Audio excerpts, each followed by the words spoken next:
Hi everyone, welcome to another story time with Miss Sarah. Let's get started with our hello song. Hello, how are you? Hello, how are you? Hello, how are you? How are you today? I am fine, I hope you are too. I am fine, I hope you are too. I am fine, I hope you are too. I hope you're fine today. Clapping my hands, you do it too. Clapping my hands, you do it too. Clapping my hands, you do it too. Clap your hands with me. Yay! So let's see. Today we're going to read one of my favorite stories, The Snowy Day, and it was written and illustrated by Ezra Jack Keats.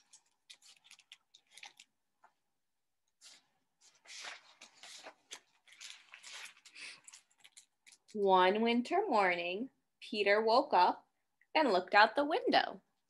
Snow had fallen during the night. It covered everything as far as he could see. There it is. Have you ever done that? Look outside first thing in the morning and saw all the snow. After breakfast, he put on his snowsuit and ran outside. The snow was piled up very high along the street to make a path for walking. Oh my goodness, look at all that snow.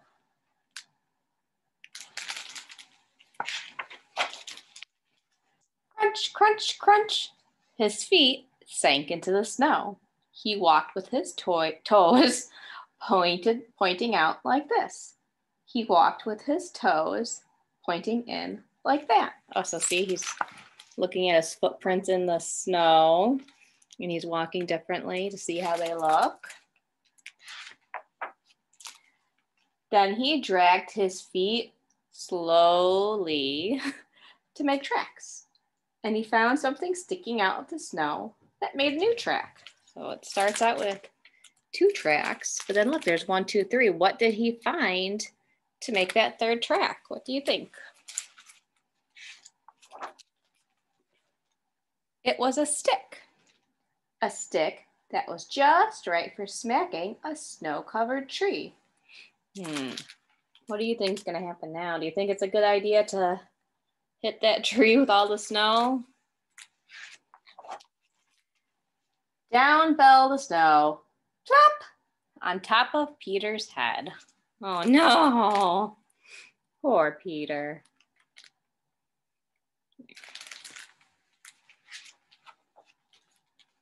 He thought it would be fun to join the big boys in their snowball fight, but he knew he wasn't old enough.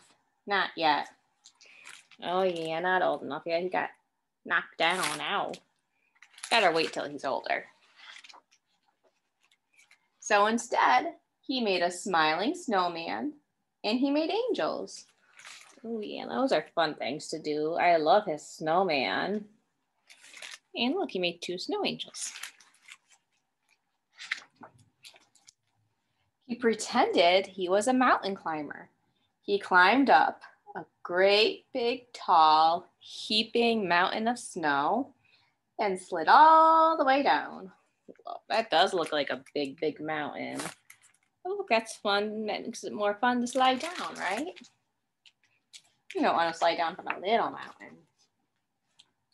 He picked up a handful of snow and another and still another. He packed it round and firm and put the snowball in his pocket for tomorrow. Then he went into his warm house. He told his mother all about his adventures while she took off his wet socks.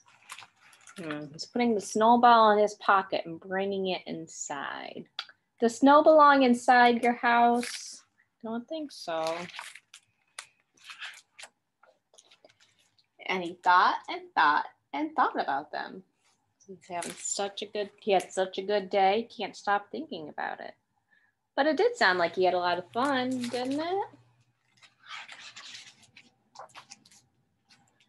Before he got into bed, he looked in his pocket. His pocket was empty. The snowball wasn't there. He felt very sad. So what do you think happened? He put it in his pocket and look, it looks wet there.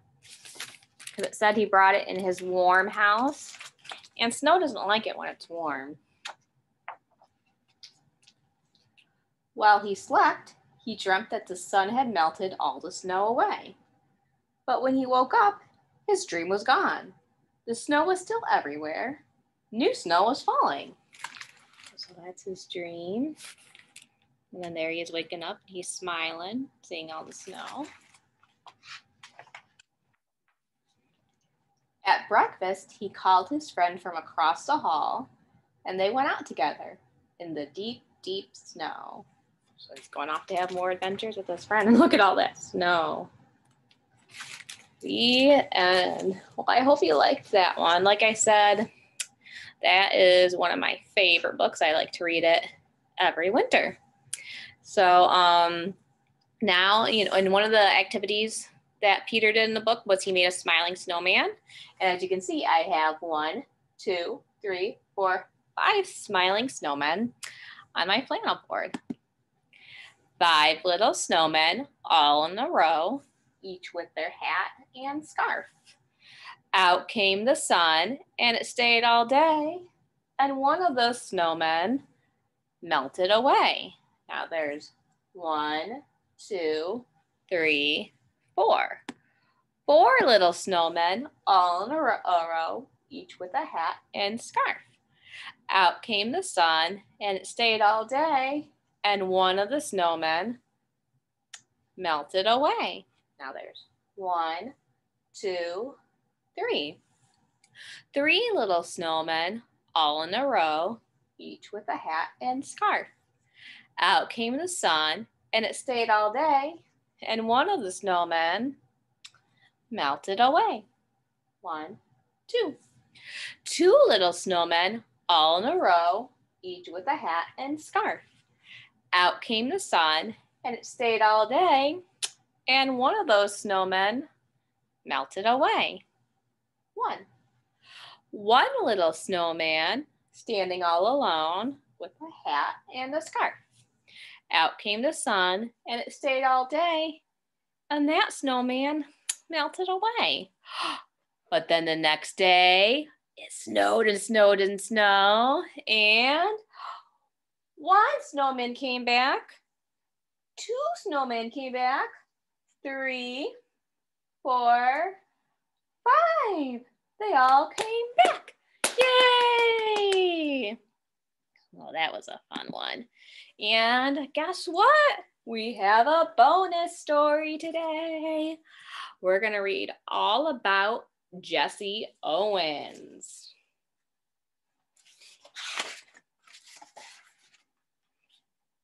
Little Jessie was the youngest of the Owens, a humble family of farmers from Alabama. He was the 10th and last of his siblings. But when his mother called for dinner, he beat everyone else to the table. So they're all running, but look, that must be Jessie because he's right there by his mama, ready to eat dinner. At school, no one could catch him. His gym teacher was so impressed that he asked him to join the track team after school. But Jessie had to work repairing shoes and delivering groceries to support his family. Aww.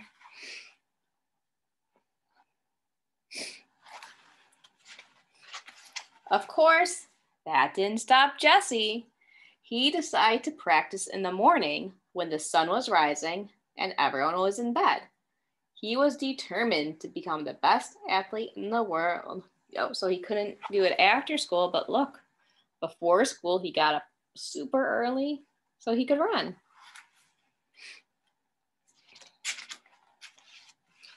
Jessie's first lesson was to imagine that the track was on fire.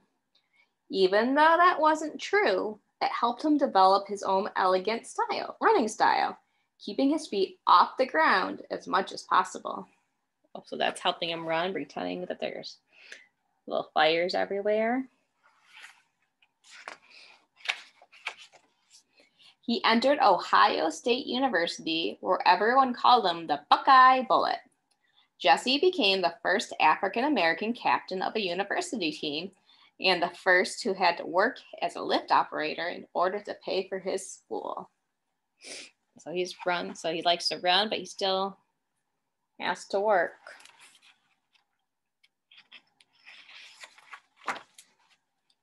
During one single championship, Jessie set 3 world records and tied a 4th in only 45 minutes. It was one of the most celebrated moments in the history of sports and a good chance for Jessie to prove himself before the Olympic Games.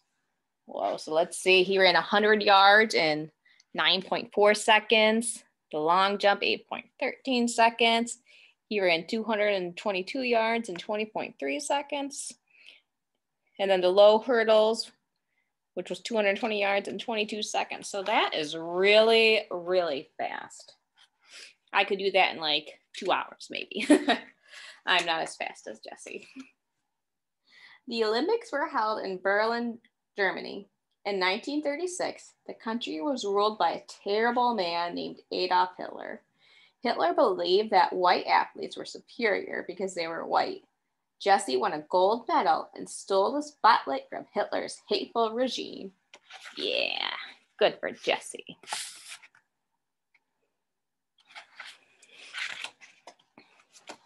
More than 110,000 people stayed to watch Jessie win 3 more gold medals over the next few days. He was an Olympic hero, the fastest man in history, but still a humble person, happy to hug his toughest rival. So I like that. Instead of making fun of someone for losing, he's saying, hey, it's okay, you did good. And he's giving them a hug.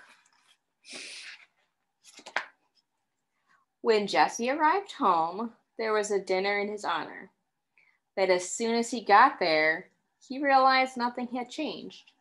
He could not even use the main doors to reach his own reception.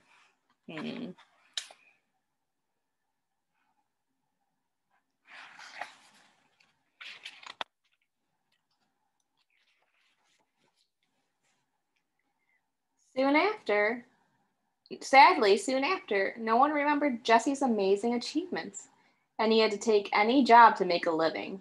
He worked at a gas station, toured with a jazz band, and even accepted a race against horses. So, he did a lot of different things.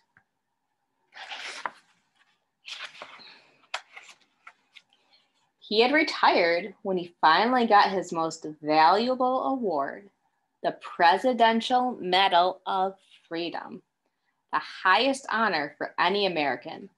No athlete embodied the struggle against injustice and racism more than Jessie. Oh, yay, Jessie. That's really cool that he got that.